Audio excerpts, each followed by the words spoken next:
وَلَقَدْ يَسَّرْنَا الْقُرْآنَ لِلذِّكْرِ فَهَلْ مِن مُّدَّكِرٍ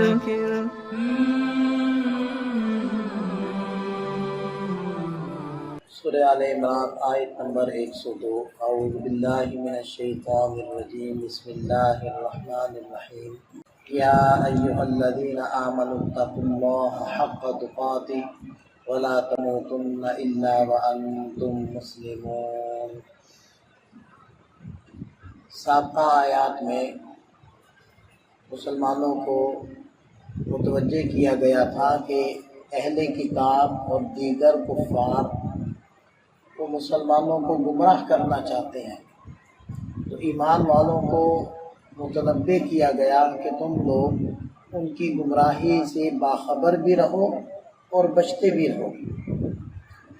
اور ان آیات میں اللہ تعالیٰ نے مسلمانوں کی قوت کو مضبوط اور ناقابل تسخیر بنانے کے لیے دو ایسے بنیادی اصول بیان فرمائے کہ اگر وہ اس کے اوپر آ جاتے ہیں مسلمان تو واقعتاً وہ ناقابل تسخیر ہو جاتے ہیں، جن میں سے پہلا اصول اس آیت مبارکہ میں ذکر کیا گیا ہے جو میں نے ابھی پڑھی، اور وہ ہے تقویٰ۔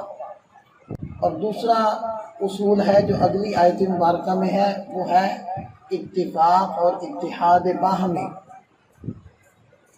تو پہلی آیت مبارکہ میں ارشاد فرمایا یا ایھا الذین آمنوا اتقوا اللہ، اے ایمان والو اللہ سے ڈرو۔ تقوی کا معنی ہوتا ہے بچنا، اجتناب کرنا۔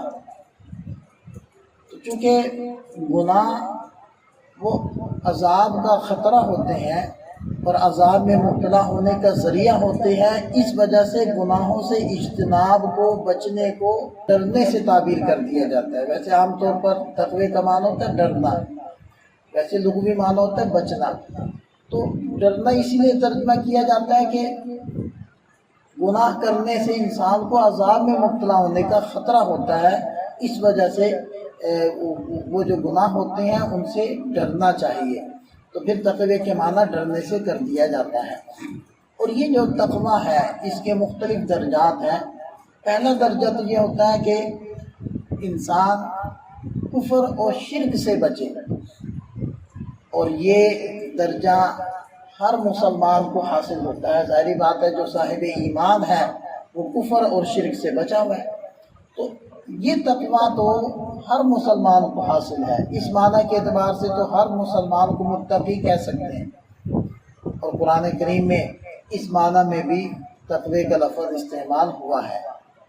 دوسرا درجہ ہے کہ ایک مسلمان ہر گناہ سے بچے، ہر ایسے عمل سے بچے جو اللہ تعالیٰ کی نافرمانی ہو اور نبی پاک صلی اللہ علیہ وسلم کے نزدیک وہ پسندیدہ عمل نہ ہو۔ تو یہ تقوی کا درجہ ہر مسلمان سے مطلوب ہے، اور قرآن کریم میں تقوی کے جتنے فضائل مذکور ہیں وہ تمام فضائل اسی درجے کے اوپر ہیں کہ جو انسان، جو مسلمان اس درجے کا تقوی حاصل کرے گا اس کو یہ فضائل حاصل ہوں گے۔ اور تیسرا درجے کا تقوی ہوتا ہے جو حضرات انبیاء کرام اور ان کے نائبین ان کو حاصل ہوتا ہے، وہ انتہائی بلند درجہ ہے۔ وہ کیا ہے کہ دل کے اندر سے اللہ کے غیر کا خیال نکل جائے، اللہ ہی اللہ رہ جائے۔ تو یہ وہ درجہ ہے جو حضرات انبیاء کرام کو حاصل ہوتا ہے۔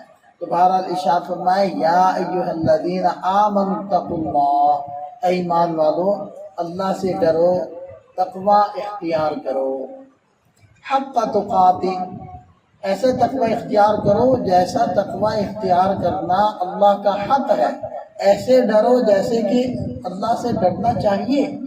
اب یہ حق تقاتہ کیا ہوتا ہے، اللہ کا حق کیسے ادا ہو سکتا ہے؟ تو اس کی تشریح خود نبی پاک صلی اللہ علیہ وسلم نے ان الفاظ میں فرمائی کہ اللہ کی اطاعت کی جائے، نافرمانی نہ کی جائے، اور اللہ کا ذکر کیا جائے، اس کو کبھی بھولا نہ جائے، اور اللہ کی شکر گزاری کی جائے، کبھی ناشکری نہ کی جائے۔ یہ ہے حق تقاتہ کہ اللہ سے ڈرو جیسے کہ اس سے ڈرنے کا حق ہے۔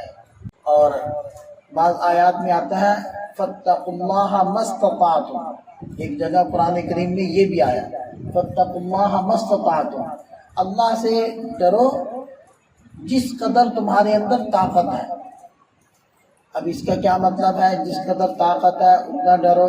مطلب یہ ہے کہ گناہ سے بچنے کی اپنی پوری کوشش کرو، پوری جان لگا دو کہ تم گناہ نہ کرو، لیکن اپنی پوری کوشش کر لینے کے باوجود بھی اگر انسان کسی گناہ میں پڑ گیا تو پھر بھی وہ متقی رہے گا، کیونکہ اس نے قرآن کے حکم کو پورا کیا۔ فاتقوا اللہ ما استطعتم، اپنی پوری طاقت لگاؤ کہ اللہ کا تقوی اختیار کرو، تو اس نے اپنی پوری طاقت لگائی ہے گناہ سے بچنے پر، لیکن پھر بھی وہ پڑ گیا، پھر بھی وہ مبتلا ہو گیا، نہیں بچ سکا، حالانکہ اس نے پوری کوشش کی ہے، تو پھر بھی یہ متقی کہلائے گا۔ وَلَا تَمُوتُنَّ إِلَّا وَأَنْتُمْ مُسْلِمُونَ، اور تمہیں ہرگز موت نہ آئے مگر اس حالت میں کہ تم مسلمان ہو، یعنی مسلمان ہونے کی حالت میں ہی مرنا۔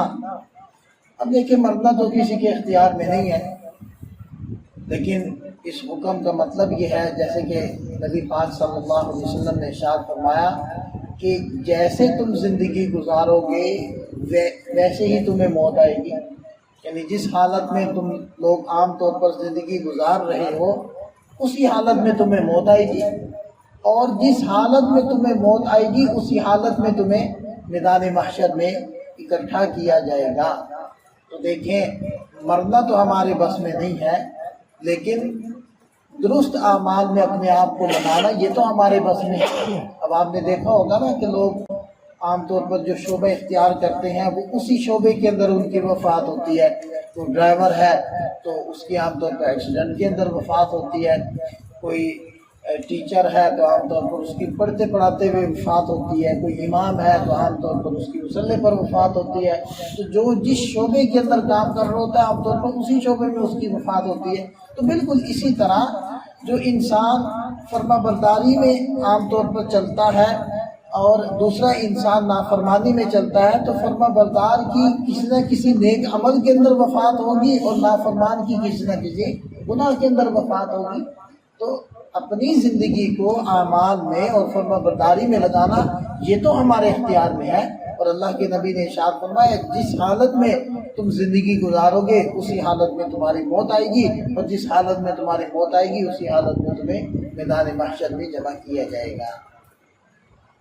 تو اس لیے ارشاد فرمایا وَلَا تَمُوتُنَّ إِلَّا وَأَنْتُمْ مُسْلِمُونَ، کہ تم مسلمان ہونے کی حالت میں ہی وفات پانا، یعنی کہ اپنی زندگی کو اعمال میں اور اللہ تعالیٰ کی فرما برداری کے اندر گزارنا۔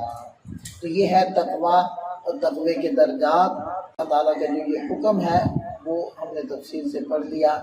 اللہ تعالیٰ ہمیں بھی متقی بنائے اور نیک بندوں کے اندر ہمیں شامل فرمائے۔